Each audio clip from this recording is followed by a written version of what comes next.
The sound that broke the afternoon stillness wasn't the familiar rhythm of the ranch, not the lowing of cattle, the nicker of a horse, or the distant rumble of my Ford F-250. This sound was a violent intrusion, a mechanical heartbeat chopping the air into ragged, urgent pieces. It was the sound of rotors, the unmistakable thwump thwump thwump of a medevac helicopter. And it was the sound of my own heart hammering against my ribs.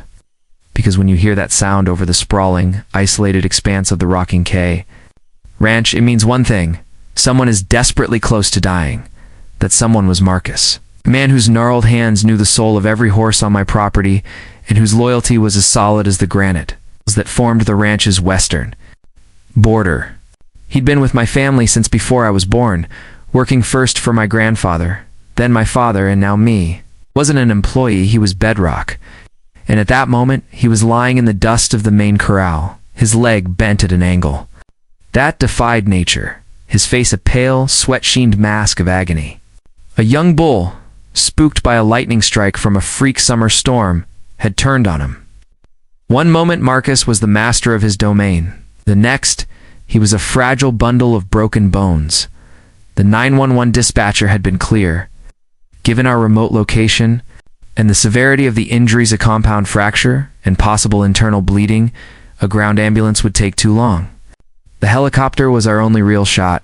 I'd cleared the flattest part of the south pasture, a wide open space perfect for a landing zone, and was using my own body to wave the descending bird in, the downdraft whipping my hat from my head, and tearing at my clothes. The pilot was a pro, his descent steady and sure. The skids were maybe 50 feet from the ground when the world turned into a blinding, disorienting glare. A spotlight, powerful enough to turn night into day, shot out from the direction of the new development bordering my property. It wasn't just a light, it was a weapon. It hit the helicopter's cockpit dead on, a brilliant, searing beam designed to blind and confuse. The helicopter, which had been as steady as a hawk on the wind, suddenly faltered. It yowed violently to the side, the engine screaming in protest as the pilot fought for control. My blood ran cold. As if the light wasn't enough, a siren began to wail, an ear-splitting European-style shriek that was completely alien to the sounds of the Texas hill country. Then came the voice, amplified through a loudspeaker, booming with an unearned authority that made the hairs on my arms stand. Up! Attention! Aircraft. You are in violation of Stallion Ridge Estates airspace. Cease your unauthorized landing immediately. This is a restricted flight zone. Repeat. Cease your landing. Stallion Ridge Estates. The name left a foul taste in my mouth. It was a monument to new money and bad taste, a sprawling cancer of McMansions that had metastasized on the land adjacent to mine. They'd bought the old Miller place, bulldozed a century of history, and erected a gated fortress of beige stucco and photoscon columns. Their idea of ranch life was a community clubhouse shaped like a barn and a golf course they called. The pastures, they were a joke. This wasn't funny. Leaving two of my other hands with Marcus, I sprinted toward the fence line, my fury of physical force propelling me forward. The source of the light and noise was a gleaming white pickup truck. A custom job with a light bar on the roof that was currently strobing with an aggressive pattern of white and amber lights. Two men stood beside it, silhouetted against the blinding glare. They were dressed in black tactical uniforms, complete with load-bearing vests, patches on their shoulders, and what looked like holstered sidearms on their hips. They looked like a SWAT team. "What in God's name do you think you're doing?" I roared, my voice raw. "That's a medical helicopter. There's a man dying over there." The taller of the two men, a stout figure with a shaved head and the smug face of a man who has never been told no, took a step forward. He had a silver badge pinned to his vest that read Stallion Ridge Public Safety Field Supervisor. "Sir, you need to control your tone," he said, his voice dripping with condescension. "This is a private community, and that aircraft does not have clearance to land. It's a violation of our bylaws. Section 14, Paragraph C. Noise and aerial disturbances." Stared at him, dumbfounded. The sheer, unadulterated absurdity of it was staggering. Bylaws? Are you insane? Not in your godforsaken community. This is my land. You are interfering with a medical emergency. Your land ends at that fence, sir, the second man chimed in. He was younger, with the overeager look of a true believer, and the Stallion Ridge HOA covenants extend to airspace up to 1,000 feet. That helicopter is trespassing. Above us, the medevac pilot, clearly deciding the situation on the ground was too unstable, had made his decision. The helicopter's engine roared as it gained altitude, banking sharply away from us. It began to circle, looking for a new, safer place to land, a place that would be farther away, a place that would cost us precious minutes. Every second that ticked by was a second Marcus didn't have. A rage I had never known, cold and absolute, washed over me.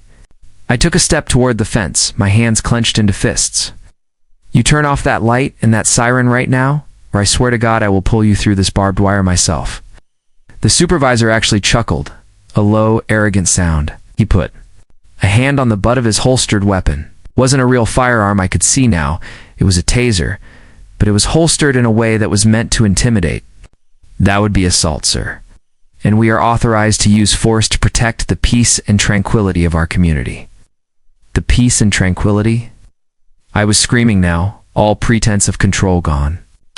A man is bleeding out in my pasture, and you're worried about the tranquility? You're not cops. You're a couple of glorified security guards playing dress-up. The supervisor's smile vanished. We are contracted officers of the Stallion Ridge Homeowners Association, with full authority to enforce its regulations. And I'm citing you for the illegal landing and issuing a formal warning for belligerent conduct. It was like living in a nightmare. We're standing there, quoting rules from a binder while a man's life hung in the balance because of their actions. The helicopter was now a distant speck, having found a clearing a half-mile down the road. It would take us 10 minutes at least to get Marcus there on a makeshift stretcher. 10 minutes of agony for him, 10 minutes of his blood seeping into the Texas dust. I turned my back on them. Arguing was pointless. It was like reasoning with the devil. They were drunk on a power they had no right to, and nothing I could say would sober them up. Go back to your plastic palace, I spat over my shoulder. This isn't over. We got Marcus to the new landing zone. The flight medics were furious, their faces grim as they worked to stabilize him. The delay had been costly. His blood pressure was dropping. As they loaded him into the helicopter, one of the medics looked at me, his eyes hard. Whoever did that, he said, jerking his head back in the direction of Stallion Ridge. They need to be brought up on charges. They almost killed your friend. I watched the helicopter lift off, the thwump thwump thwump of its rotors finally sounding like hope instead of horror. It climbed into the vast Texas sky and disappeared to the east. I stood alone in the pasture, the silence rushing back in, heavier and more menacing than before. The smug, uniformed faces of those two men were burned into my mind. They hadn't just overstepped a boundary. They had impersonated officers of the law and willfully obstructed a life-saving operation. They had done it in the name of a homeowners association. I looked across the fence to the pristine, soulless houses of Stallion Ridge. They had brought their twisted version of order to my doorstep. Now, I would bring a storm to theirs. The fluorescent lights of the hospital waiting room hummed, a sterile counterpoint to the storm raging inside me. It was 3 a.m. Marcus was out of surgery, his leg pieced back together with titanium rods and screws, doctor said. The internal bleeding had been severe. 10-minute delay, he'd explained with cold precision, had made a significant difference. Marcus was alive, but it had been close. Too close. The words echoed in my head, each one a hot coal stoking the fire of my anger. My fury from the pasture had cooled, solidifying into something harder and more dangerous. Purpose. This wasn't about a neighborhood dispute anymore. This was about a fundamental violation, an act of such profound arrogance that it had to be answered. They had wrapped their petty rules in the costume of authority and nearly committed murder by law. My first call, made from the cracked vinyl chair in that waiting room, was to a 24-hour FAA hotline. I reported the incident in meticulous detail. The time, the location, the blinding spotlight aimed at a medical aircraft, the fraudulent claim of restricted airspace. Now, The man on the other end of the line, his voice thick with bureaucratic boredom, suddenly snapped to attention. The tone shifted from mundane to urgent. He took my information, promised a full investigation, and gave me a case number. Federal aviation regulations weren't suggestions. They were commandments written in stone, and interfering with a medevac was a cardinal sin. My second call, as the sun began to streak the sky with gray, was to Sheriff Bill Rollins. Bill was an old-school lawman who'd known my father. He listened patiently, his silence punctuated by an occasional grunt as I laid out the whole story: the uniforms, the sirens, the light bar, the public safety badges, the taser, the claim of authority. "Cole," he said, when I'd finished, his voice a low rumble. "You telling me these HOA jokers tried to stop a life flight by shining a spotlight on it and claiming they controlled the airspace?" "It's exactly what I'm telling you, Bill. And they were dressed for war." There was a long pause. I could hear the faint clink of a coffee mug. "That's not just an HOA overstepping its bounds," he said finally, his voice now devoid of any weariness. "That's impersonating a peace officer. That's reckless endangerment.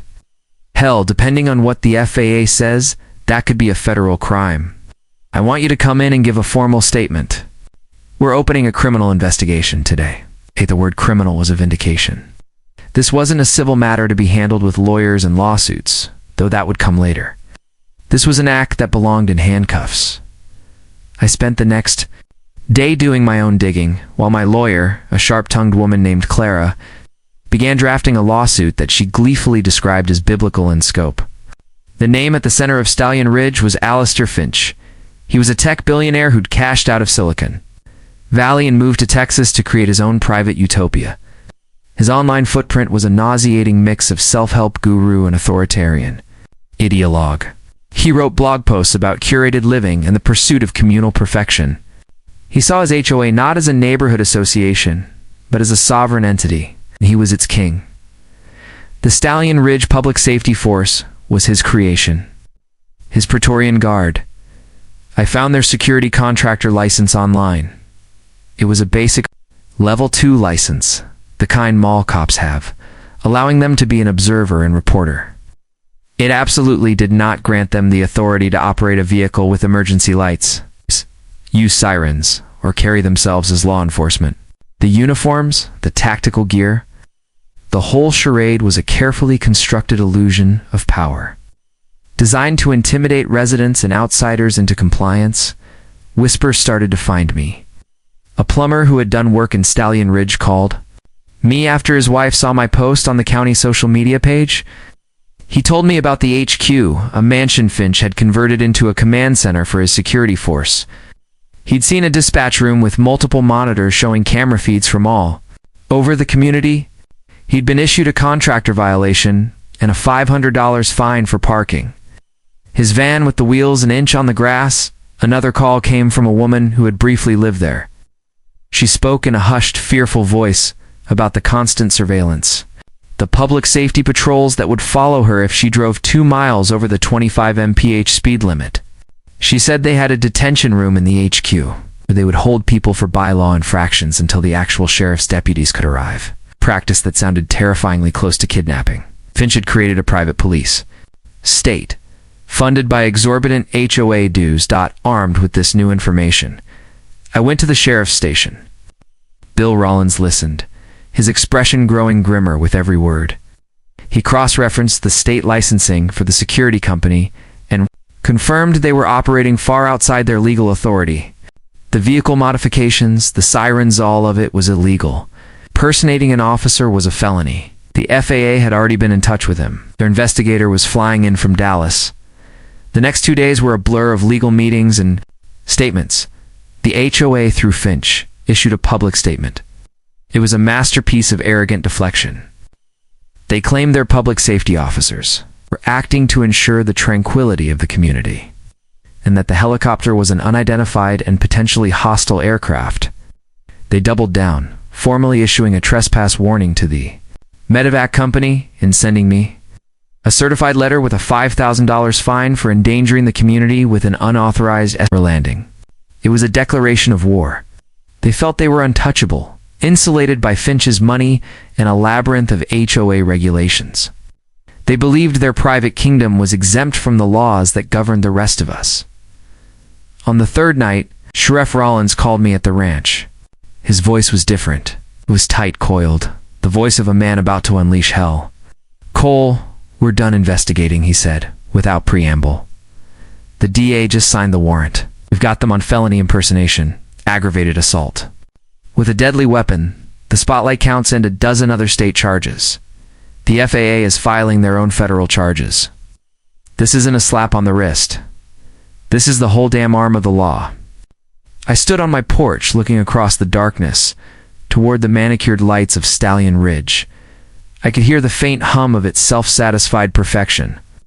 "We're hitting their headquarters," Bill continued, his voice low and intense. "Given what your sources said about a detention room and the paramilitary setup, we're not taking any chances. I'm not sending a couple of deputies to knock on the door. SWAT team is gearing up as we speak." A cold thrill went through me. This was it, the consequence. The real-world answer to their fantasy world authority. "It's going down tonight." "Cole," Bill said, "could get messy. I want you to stay on your property, you hear me? Lock your doors and stay safe. Let us handle it." I gripped the phone, my knuckles white. "I hear you, Bill, loud and clear." I hung up and stood there in the darkness, listening. The familiar night sounds of the ranch seemed to be holding their breath, waiting. And then I heard it. A new sound. Faint at first, but growing steadily from the east.